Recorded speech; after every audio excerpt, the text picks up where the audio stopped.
जरा सोचिए, अंग्रेजों के जमाने का कानून आज तक हिंदुस्तान में चल रहा था। अब अंग्रेजों के कानून से आजादी मोदी सरकार दिलाने वाली है। आज संसद में बिल पेश कर दिया गया। 1860, 1872 और 1898 में बने इन कानूनों में बदलाव अब जाकर 2023 में हो रहे हैं। कहा जा रहा है कि 370 हटाने के बाद यह मोदी सरकार का दूसरा सबसे क्रांतिकारी कदम है, जिससे न्याय प्रणाली का भारतीयकरण तो होगा ही, अदालतों के चक्कर लगाने से भी लोगों को निजात मिलेगी। क्या है मोदी सरकार का यह बिल और क्या क्या बदलाव किए गए हैं, देखिए यह रिपोर्ट।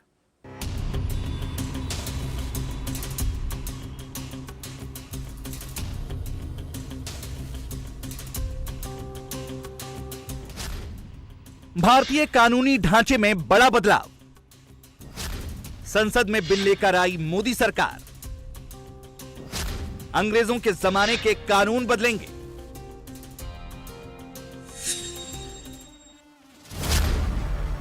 पहले इंडियन पीनल कोड, अब भारतीय न्याय संहिता।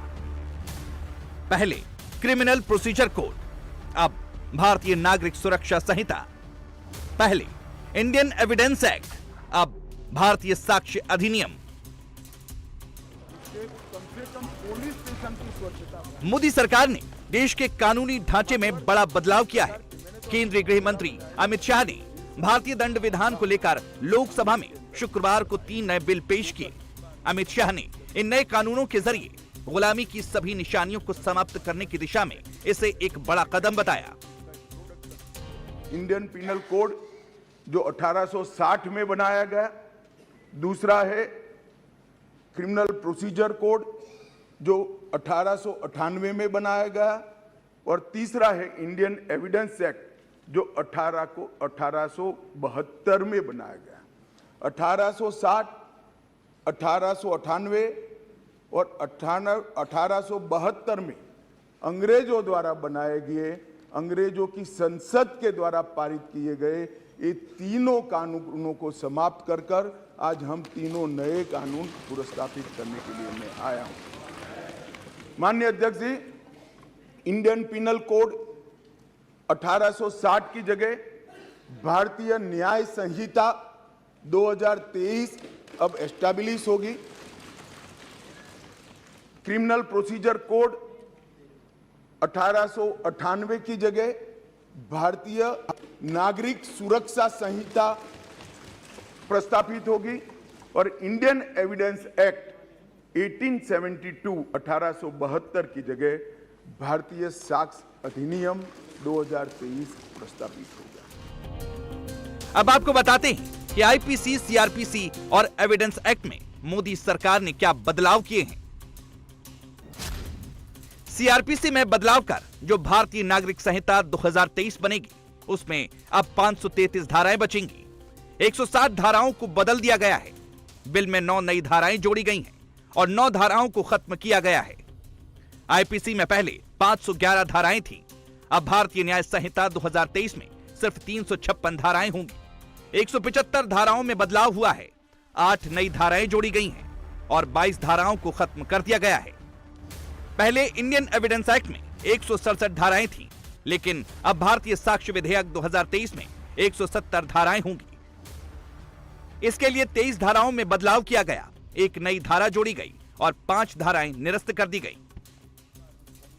केंद्रीय गृह मंत्री अमित शाह ने संसद में बोलते हुए बताया कि अंग्रेजों ने अपने हिसाब से कानून बनाए थे, जिनका मकसद ही दंड देना था। लेकिन अब तीनों कानूनों को रिप्लेस करके जो 3 नए कानून बनेंगे, उनकी भावना भारतीयों को अधिकार देने की होगी। इनका उद्देश्य किसी को दंड देना नहीं, बल्कि न्याय देना होगा। जो कानून रिपील होंगे इस तीनों विधेयक से, वो कानूनों की आत्मा जो है, वो कानूनों का मध्य बिंदु है कानून बनाने का, वो अंग्रेज शासन को मजबूत करने की दृष्टि से कानून बनाए गए थे। अंग्रेज शासन की रक्षा करने के लिए कानून बनाए गए थे, और उसका उद्देश्य दंड देने का था, न्याय देने का नहीं था। ये दोनों मूलभूत चीजों पर हम परिवर्तन करने जा रहे हैं।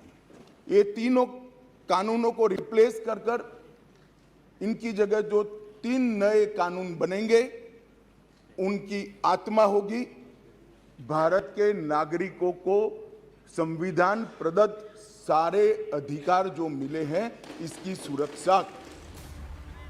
इन तीनों ही बिलों में किए गए प्रावधानों पर नजर डालें तो देश के कानून को और सशक्त बनाने की दिशा में मोदी सरकार का ये कदम है। जो मेजर चेंजेस इन तीनों ही बिलों में किए गए उनमें राजद्रोह के प्रावधानों को पूरी तरह से खत्म कर दिया जाएगा। नाबालिग से रेप के मामलों में मौत की सजा देने का प्रावधान किया जाएगा। गैंगरेप के सभी मामलों में 20 साल की सजा या आजीवन कारावास का प्रावधान होगा। मॉब लिंचिंग के लिए 7 साल, आजीवन कारावास और मृत्युदंड तीनों का प्रावधान है। सिविल सर्वेंट्स पर मुकदमा चलाने के लिए 120 दिन के भीतर अनुमति देनी होगी। भगोड़े अपराधियों पर उनकी गैर मौजूदगी में मुकदमा चलाने के लिए प्रावधान लाया गया है। जिन सेक्शन में 7 साल या उससे ज्यादा की सजा मिलती है उन मामलों में फॉरेंसिक टीम का क्राइम सीन पर जाना जरूरी होगा। अलगाववादी गतिविधियों, सशस्त्र विद्रोह, देश की संप्रभुता, एकता या अखंडता को खतरे में डालने वाले अपराधों को लिस्ट किया जाएगा। महिलाओं और बच्चों के खिलाफ होने वाले अपराधों पर खास ध्यान दिया जाएगा। आतंकी गतिविधियों और संगठित अपराधों को कड़ी सजा के प्रावधान के साथ जोड़ा गया है। गलत पहचान बताकर यौन संबंध बनाने वाले को अपराध की श्रेणी में रखा गया है। इससे पहले जो भारतीय दंड विधान में जो कमियां थीं, वो भी अमित शाह ने संसद में गिनाई। साथ ही मोदी सरकार की क्या प्रायोरिटी है वो भी बताया। कि जिन्होंने भी ये कानूनों को पढ़ा होगा, इसकी प्रायोरिटी क्या थी? मानवी की हत्या से या महिला के साथ दुराचार से बड़ा कोई कानून अपराध नहीं हो सकता। तो इसको 302 नंबर पर स्थान दिया गया। इसके पहले क्या था? राजद्रोह था। इसके पहले क्या था? खजाने की लूट थी। इसके पहले क्या था? शासन के अधिकारी पर हमला था। ये जो अप्रोच है, ये अप्रोच को हम बदल रहे हैं। सबसे पहला चैप्टर इसमें आएगा महिलाओं और बालकों के साथ अपराध। दूसरा चैप्टर आएगा मानव वध और मानव शरीर के साथ जो अपराध होते हैं उसका आएगा। तो हमने शासन की जगह नागरिक को केंद्र में लाने का एक बहुत बड़ा सैद्धांतिक निर्णय कर हम ये कानून लेकर आए हैं। मोदी सरकार ने इन 3 बिलों के जरिए जो सबसे बड़ा बदलाव किया वो था राजद्रोह को समाप्त करने का। अमित शाह ने कहा कि आजाद भारत में अब राजद्रोह कानून की कोई जरूरत नहीं है, लेकिन यहाँ यह भी बताना जरूरी है कि राजद्रोह और देशद्रोह में फर्क है और राजद्रोह का कानून खत्म हुआ है, देशद्रोह का नहीं। राजद्रोह और देशद्रोह में अंतर होता है। राजद्रोह में आईपीसी की दफा 124A लगती है, जबकि देशद्रोह में आईपीसी की धारा 121 और 121A सरकार के खिलाफ बोलने, राष्ट्रीय चिन्ह के अपमान पर राजद्रोह का मामला दर्ज होता है। राजद्रोह में 3 साल से आजीवन कारावास तक की सजा का प्रावधान है। आतंकवाद, देश के खिलाफ युद्ध छेड़ने पर देशद्रोह का केस होता है। देशद्रोह में आजीवन कारावास से मृत्यु दंड तक की सजा का प्रावधान है। और आतंकवाद, अलगाववाद, सशस्त्र विद्रोह की परिभाषा भी स्पष्ट है। भारतीय दंड विधान में न सिर्फ बदलाव किए गए हैं, बल्कि इनको और आधुनिक बनाने का प्रयास है। इसको लेकर जो प्रावधान किए जा रहे हैं उनमें एफआईआर से जजमेंट तक सब प्रक्रिया ऑनलाइन होगी। 2027 तक सभी कोर्ट को डिजिटाइज किया जाएगा। इलेक्ट्रॉनिक, डिजिटल, एसएमएस, लोकेशन साक्ष्य, ईमेल, सबकी कानूनी वैधता होगी। अदालत की कार्रवाई टेक्नोलॉजी के जरिए होगी। पूरा ट्रायल वीडियो कॉन्फ्रेंसिंग से हो पाएगा। सर्च और जब्ती में वीडियोग्राफी जरूरी होगी। इसी के जरिए पुलिस दोष सिद्ध करेगी। 0 एफआईआर कहीं से भी रजिस्टर की जा सकेगी और इलेक्ट्रॉनिक माध्यम से समन भी भेजे जा सकेंगे। हमारी क्रिमिनल जस्टिस सिस्टम में बहुत समय लगता है। कानून में कोई कानून की अदालत में जाए तो न्याय इतनी देर से मिलता है कि न्याय का कोई मतलब ही नहीं। लोगों की श्रद्धा उठ गई है, कोर्ट में जाने से डर है। मैं गुजरात का कानून मंत्री भी रहा हूं, विधि मंत्री भी रहा हूं। कई लोगों ने मुझे कहा था कि साहब पनिशमेंट की कोई जरूरत ही नहीं। मैंने बोला क्यों? कि कोर्ट में जाना इटसेल्फ पनिशमेंट है।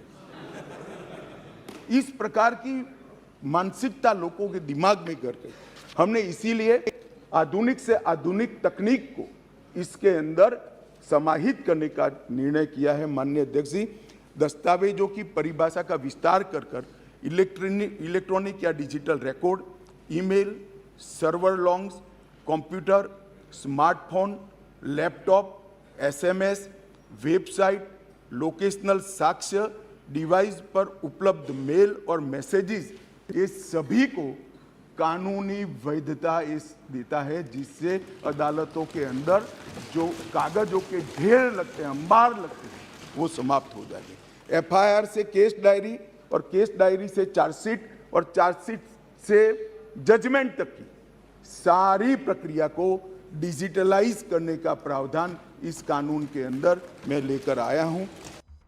इन बिलों का मकसद अंग्रेजों के जमाने में बनाए गए आपराधिक कानूनों में बदलाव करना तो है ही, इनके अलावा न्याय प्रक्रिया का सरलीकरण और कन्विक्शन रेट को बढ़ाना भी है। फिलहाल इन तीनों नए बिलों की समीक्षा के लिए स्थायी समिति के पास भेज दिया गया है।